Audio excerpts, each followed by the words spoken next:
Or it's the Hitchhiker's Guide to the Galaxy, where the most important rule is to don't forget your towel.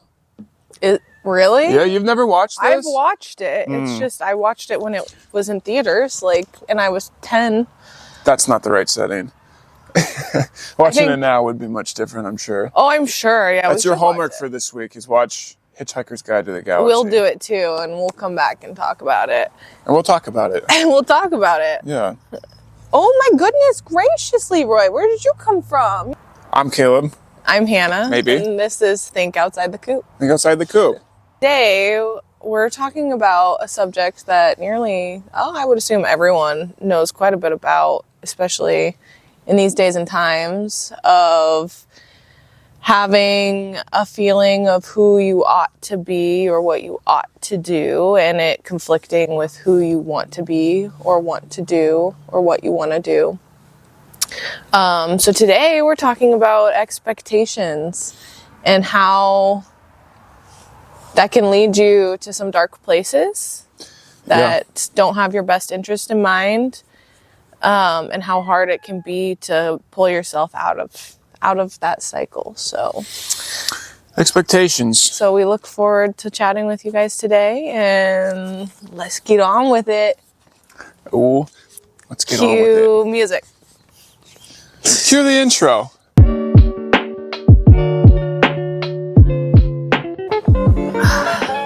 We could just sit here for a second, let the intro go through. We could just have a sipping tea while the intro is going. Yeah, we could sip tea together. It's really yummy. It is really good. It's that black tea with the peach and mango. That's good. Good morning. Good morning. It's Sunday morning here, and when we Welcome post back it, to- it will no longer be Sunday morning. So hopefully you're watching it in the morning time. If not, then good Evening time, nighttime. good day. From our world to yours. Good day or good night. Oh, there's a little bee. Okay. What? You have to poop again? No.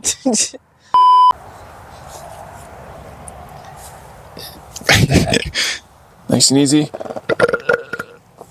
Wow. That's guttural.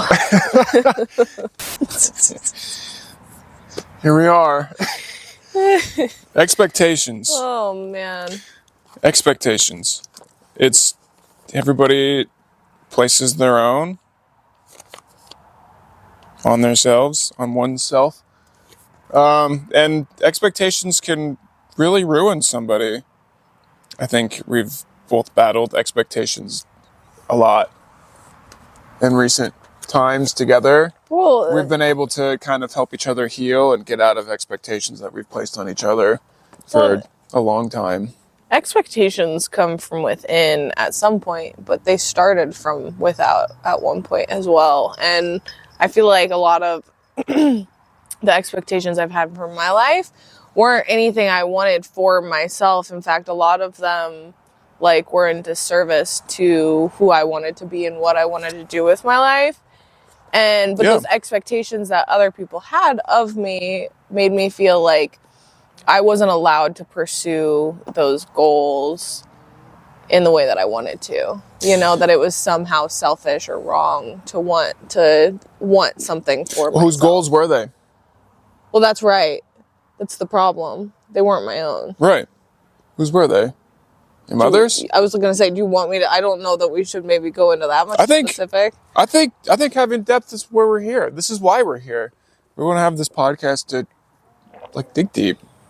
We're set outside Lordy. The rest of them. Expectations right now, where I'm like, I can't say anything because you have an expectation. Somebody's going to get upset. The moral of the story right there. Yeah, expectations are what destroy anything. It hinders the creativity. It hinders confidence. Even on a podcast like this, not name dropping. You don't have to say specific names, but yeah, I've had difficulties with my own mothers. I think everyone has had difficulties with their parents. I think the issue that our generation, the Zillennials and the younger millennials and now Gen Z growing up is Zoomers. Yeah, it's a lot of what we're having to combat is these expectations from a generation before us that wasn't living in the world we live in now. Yeah. You know? Yeah. Like there's this expectation that we need to be acting accordingly to the way that they were expected to act when they were growing up in the 70s, in the 80s, and the 90s. And that was before technology, you know? Yeah. And now, like, we have AI. We're about to come into a season of, like, having robots. You know? Technology has just, like, within my lifespan, you know, I grew up with dial-up and like, cable, or not cable, dish TV and, you know, like, stuff like that. Like, we had a landline that you had to, like, turn the landline You're off. lucky. I had one dial-up in our house, and it was in the basement. Yeah, exactly. And, if we used too much of the phone bill, then that was it for the whole week. Oh, yeah, so, exactly. And, like, we didn't have cell phones growing up. Like, I didn't get cell phones weren't a thing until I was, like, 12. Yeah, I remember having the first one that I had was, like, the slide up with the full keyboard. Well, I had one T9. That was the first phone you had? I had a T9 text once, but it was very quick. Yeah, next Christmas I ended up getting the keyboard. That's how I grew up texting. Was like I know what a T9. Yeah, I know. I would say you did. He's younger than me. Barely. Yes, I'm 2.5 years younger. Barely. Why we make relationships work? But it is funny. Sometimes I'm more mature than you, and sometimes you're way more mature than me. No, but I'm just saying it is funny because, like, even though we're only like 2 to 3 years apart, like, there's stuff that, like, we missed the window where, like, you were into something and I was like, I was too old for it, but, like, narrowly, you know?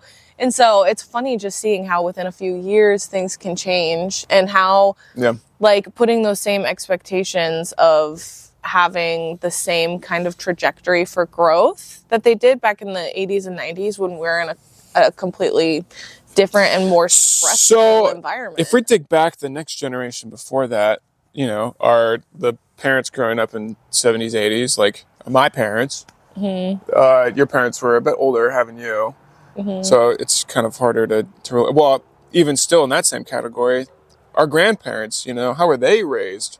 It was grandparents, difficulty of depression. There was a World War that was going on for 5 years. My grandparents were like horse and buggy growing up. Well, they were in carriages. My great grandparents did. So, like, my grandpa saw a horse-drawn buggy. He lived on a convent, but before they moved to Colorado, they were from Iowa. And they were farming way back then. When he was kids, he grew up on a farm in Iowa. And that was Depression era, which, I mean, yeah, like, all they would eat a lot of times was cereal, because they would have to, like, all they got is wheat, you know? So they would just eat bread all the time, or just soak it in milk to have, like, cereal. Yeah, that's wild. That's wild. My family were all farmers out here. So they, like, actually, like, always had food, I would think. I mean, I don't know. My grandpa really didn't talk about that. Well, that was probably tough. Oh, yeah, I can imagine they've had to repress it in order to, like, for them to break away from something like that, to have all the luxuries of, like, food varieties, for one. I mean, to have variety of food, we take granted for it a lot. We take so much for granted. A lot. But I also think because, like, our comparison level of, like, what comfort is compared to even our parents, our grandparents, and great-grandparents, like, it's incredible. And so, like, of course, these things that would seem completely easy, bearable to, like, even our generation is unbearable to my son, you know? Yeah. And it's just a difference of how they grew up. Yeah. And he's going through what we had no idea growing up. Being parents, too, that's a lot of expectations that we've put on ourselves. Yeah. And so it's hard now with all of those strict expectations put on me, like, growing up, of how I should conduct myself as a woman, a Christian woman at that time, you know? Yeah. And now how do I not put my own expectations on my son when I don't know another way? Like, I've only ever seen that. And, like, what does that look like? And I think that's a topic that people do not give, like, our generation of parents enough credit for. Is, like, how do you heal yourself and then also help yourself, like, well, then how grow a child? Do you? Yeah, I don't know. I mean, it's we're literally figuring it out for the first time. Like, we have all this research now. It takes a lifetime. We know what's good, yeah, and what's bad. I think to learn to break away from expectations truly takes a lifetime. Mm-hmm. If you're willing to live your life and learn to break free from it, then you can learn about breaking from expectations, I think. To know that I've lived a life and I traveled, every 6 months, and I could chameleon and change who I was, where I was at, I could be a different person in 6 months from now. Mm-hmm. I could be Tony Sublime somewhere, or I could be a Mark, over here. Not physically changing the name, although it is very easy, but personality-wise, yeah, they were different me's, different Caleb's, different phases of my life, and breaking away from that because I had expectations that I should do a certain thing and be a certain person, and then realizing after doing it numerous times that I was just breaking myself down because I couldn't let myself be me. I was being an alternate myself, an alternate being instead of being just me.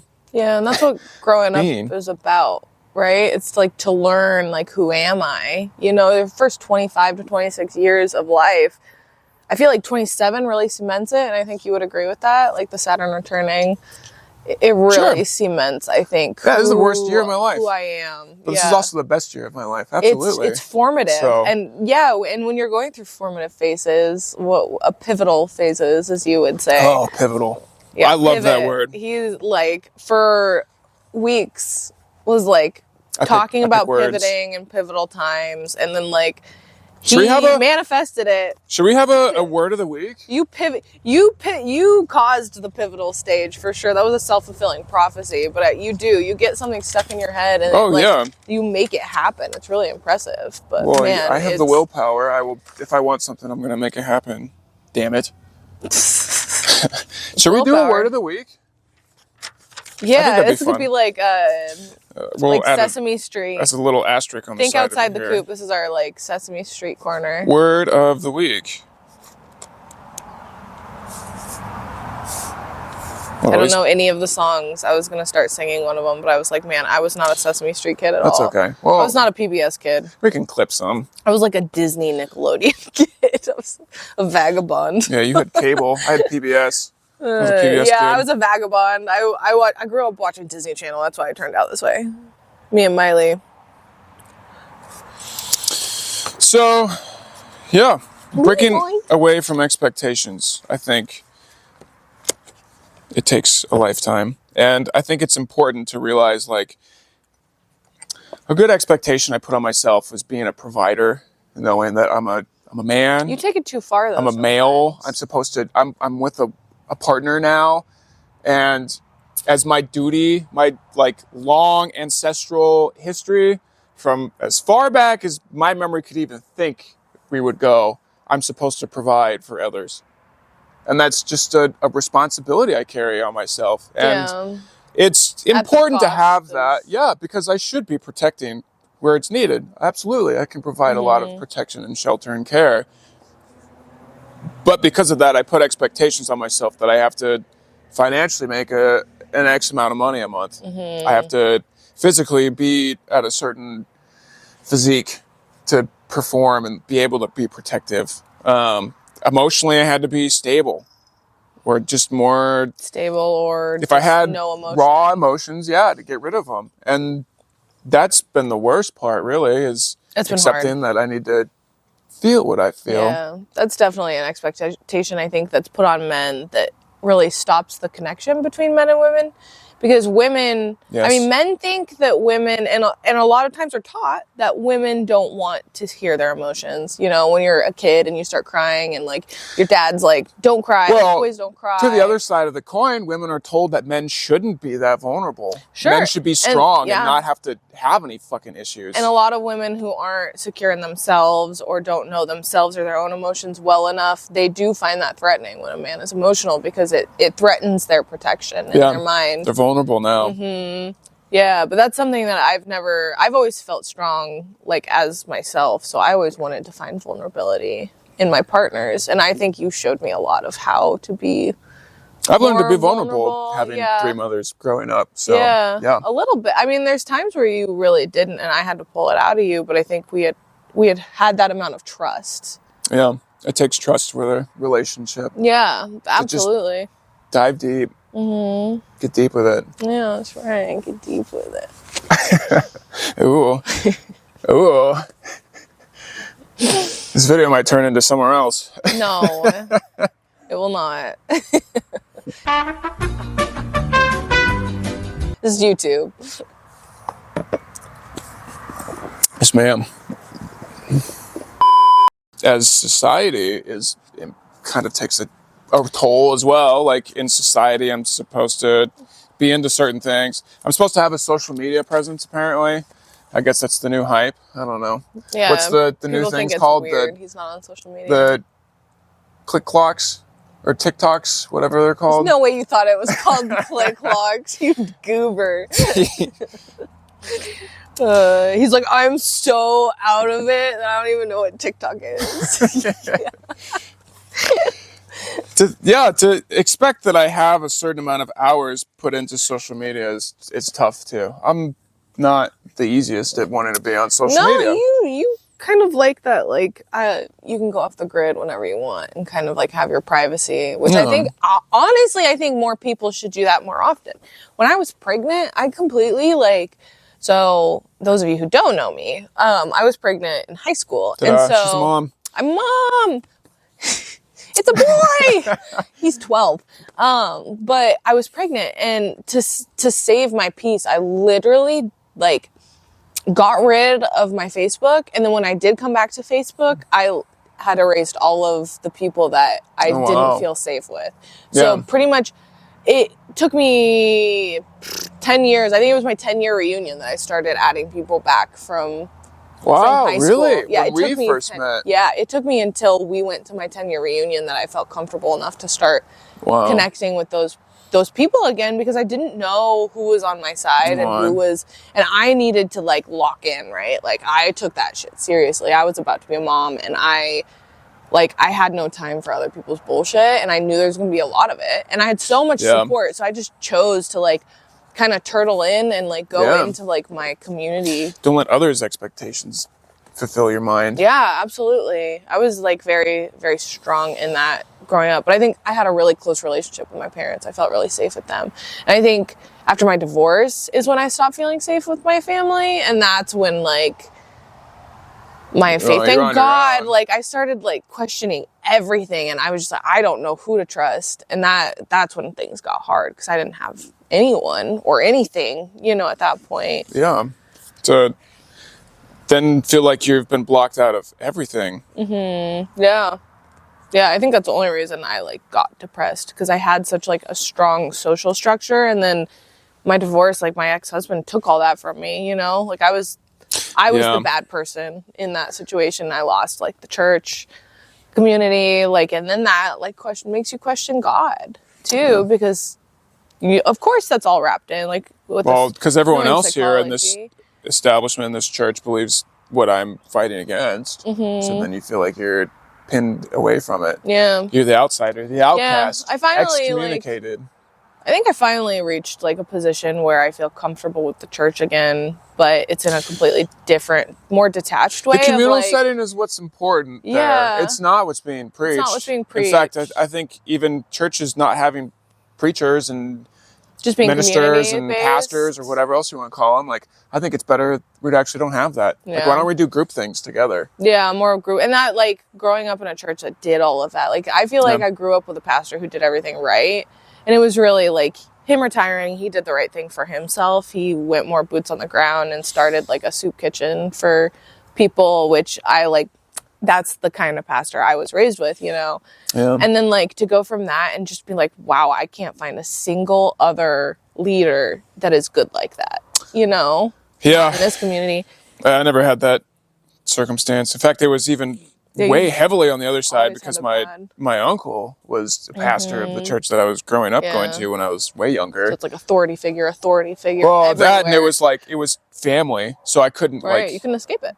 No, not at all. There wasn't even a question about it until I don't know, like 3rd grade, when I was spending more time like with split custody at my dad's house and seeing the other side of like what it would be, because he tapped into creativity, going to Renaissance festivals is healthy for a child.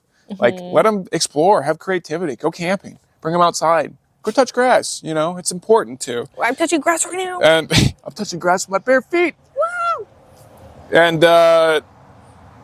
yeah, like being able to have those creativity flows and have that. And I mean, we also learned physical touch too. I didn't really be able to play sports at all. Yeah. And so it brought a lot of difficulty for growing up, because it's like I could live a life one way at my dad's house, and then I'd have to live my life another way at my mom's house, which I think we are kind of not destined.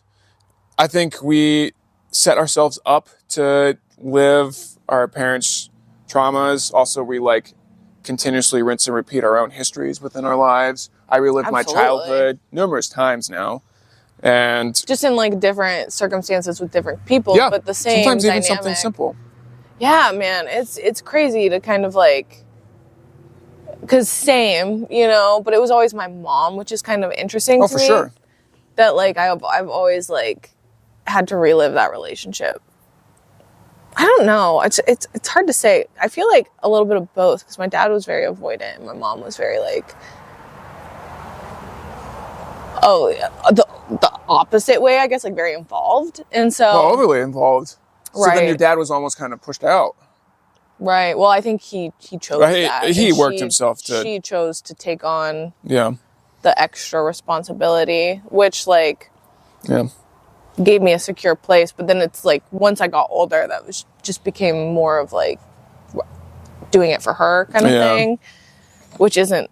And that's where the expectations comes in of like, I have this responsibility to make sure my parents never feel bad. This expectation. Yeah, which hurts, because you don't want to make your parents feel bad, but then at some point it's like I have to choose myself, And if they won't let go, then that becomes a big power struggle of control.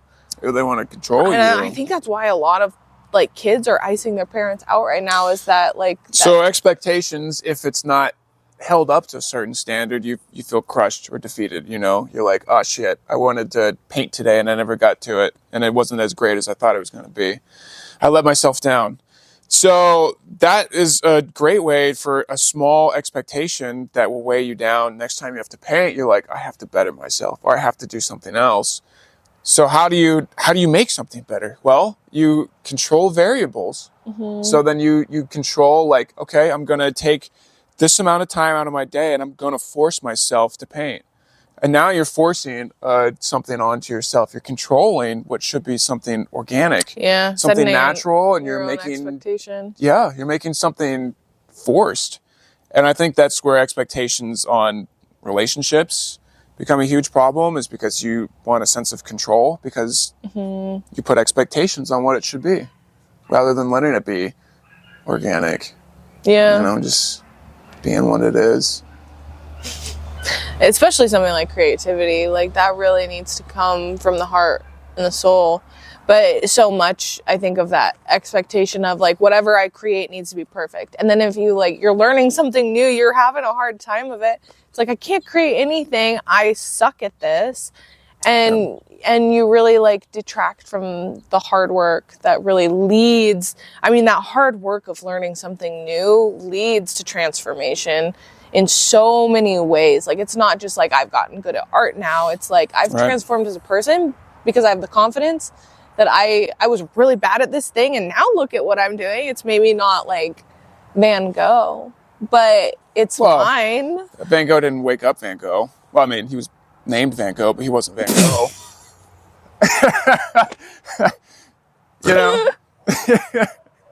He had to work for that name. He had to become Van Gogh. He was named Van Gogh, but who is Van Gogh, right? Without him putting in that work. Yeah, imagine if he had never taken the paintbrush up because his dad wanted him to be a carpenter. Well, not a single person had expectations on who Van Gogh should be, and I think that's what made Van Gogh him. Maybe not true, or maybe he did. Or maybe he broke away from it. Was able to break away the boundaries, and that's really like the transformational Yeah. magic right there is the boundaries and being able to stand up for yourself and It's know this is who I am. The pivot point. It's right when there. it's when you have that confusion of like, is this who I am? I don't know who I am because this is the person everyone tells me I should be, but that doesn't feel right. And you never take the time to figure it out for yourself. Yeah. You never take that time. Or you never just let yourself be that way because you have to control and hold that expectation. Yeah. How can you know what your boundaries are if you don't know what you want? You can't set a boundary for something that you don't know letting go, where it goes. Yeah, letting go is that's the solution right there. Letting go of expectations. Everything. Let go of thoughts. Let go of an idea. Let like go meditation. of expectations. It's like meditation. You clean the slate. Non-attachment, or like the let them theory of like, just let it go. The simple, Buddhist principles who of cares? letting go. I've been dealing with that a lot right now with losing a close friend and having like our wedding kind of be really fast paced. People weren't happy with the way we did it because we gave everyone like a week and a half to let them know we were getting married and they were invited. Like, Surprise. I get it, whatever. Thinking about it now, like, sure, I can understand where a lot of people. I felt bad. Yeah, it definitely was irresponsible for them. And I think like reliving a lot of that same judgment for how we're choosing to live our life from your side of the family and my friends. And it's just like, it felt kind of like a reopening of a wound that was kind of just still festering a little bit. And I wasn't aware of it. It was like not giving me any issues. And then it just got kind of like reopened. And that's been hard for me because I find myself like ruminating, but like now I have better coping strategies of like stopping the ruminating, of course, because I have a lot of knowledge now in that, I've been working towards it. So now I've stretched that muscle. Now it's like pretty reflexive, but just like having those thoughts of like, oh, they think this about me. And then I have to stop myself and be like, so what? They're still going to be around, like, if they care about me. And if they don't, then they're not going to be around. And I'm wasting my time trying to, like, pretend to be someone else to make them happy. Yeah. Like, that's not the kind of relationship I want to maintain. You're never going to make them happy because you're never going to be able to be this person for them. It's not you. Right. It's an expectations of who you should be. Yeah. In their if they eyes. can't let go of it, that's just toxic to both people. Because they're just going to want to take and take and take until you're run dry. And then at some point, you're going to be like, I can't maintain this relationship anyways, You're insatiable. Insatiable. Insatiable. Dang. Yeah. Yeah. It is. Yeah. It really is. I can think of some allegories, but like none really come to mind. That's okay. I'm sure there's tons. There's plenty. Many, many, many. And I'm sure many of you have your own allegories of your own life that you can put into that kind of scenario. And there'll be many, many more still to come. Allegories. Yeah. It's a fascinating way to tie something in the world and make it relatable to yourself.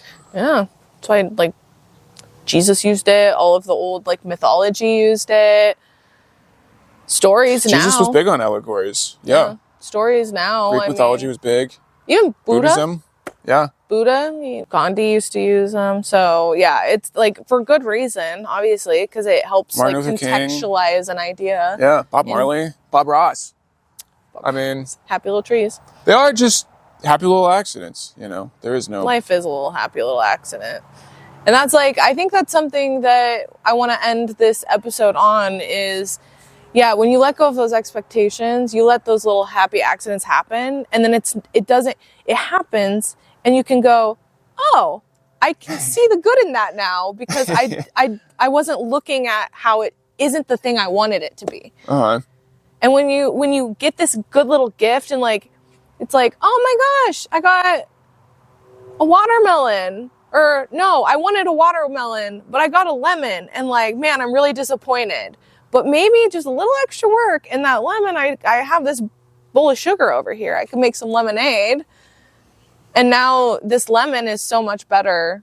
And it could make me some money too, because I can go sell lemonade on the side of the corner. So with just a little extra work, this lemon has become way more than that watermelon. Anything. A lemon could be anything. But if you just go, oh, I didn't want this lemon and throw it away. It's citrusy. Ugh.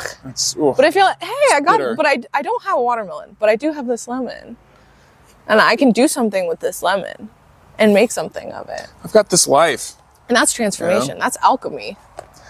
Alchemy. You transformed this That is alchemy, all right. lemon into lemonade and built yourself a little career out of it. Selling lemonade. Marketplace. Selling your concoctions and potions to the street. So telling people about all the creations that you've made. embrace your lemons, guys. Embrace your it. lemons. Don't wish it was a watermelon. Embrace life. Don't it's wish okay it was a to watermelon. let go. Except the watermelons too, of course. But So talking about the lemon watermelon. yeah, I like it. Okay. Yeah. I'm If you want a sticking with it. watermelon and you get a lemon, find Embrace out why the you have lemon. that lemon. You know, Yeah. embrace it. Learn to let Be a go of the little watermelon. curious about it. Be curious about the lemon. See where it could go, what it could turn into. Yeah, absolutely. It Might could go just anywhere turn from into there. something beautiful. It's All like, right. guys, Are we lemonade? we're for sure lemonade. We squeezed the fuck out of this relationship. Yeah, and we added sure a have. lot of sugar to it. Sure have. You zested it too. Oh yeah, a little bit of zest too. Got that pulp in there, but I embrace it. We gotta. Yeah, we gotta end it. Well, we now. gotta end the video, of course. Yeah, but I think that was good. I think that was great. I think it's a lot you're of fun. my delicious lemonade. Ooh. We can cut that, or we can keep it. Oh, I say we keep it. We told you guys we're gonna make out. I guess that's true. If you made it this far and you've watched the kiss and it's not good, say so in the I comments. was about to die too. Okay, well, we gotta get going. Thanks Love for joining you us guys. today. I'm Hannah. I'm Caleb. Let's I think think. outside the coop. Think outside the coop. Who cares who we are? Could be anybody. Get rid of those expectations. From our world to yours. Embrace for those joining us. lemons. Yeah. Just go until it dies. Till it dies. Yeah. How long could that be? Any second now, I would think. Okay. Works for me. I do think we could be zoomed out a bit. No, I don't know. We can watch it later and decide. Yeah. So wait, hold on. We're going to get synced. Whoa, you're really slowing it down. There we go. Oh, yeah, there you go. Synchronized waving. It's so stupid. Okay, I'll give up. Bye. Give up.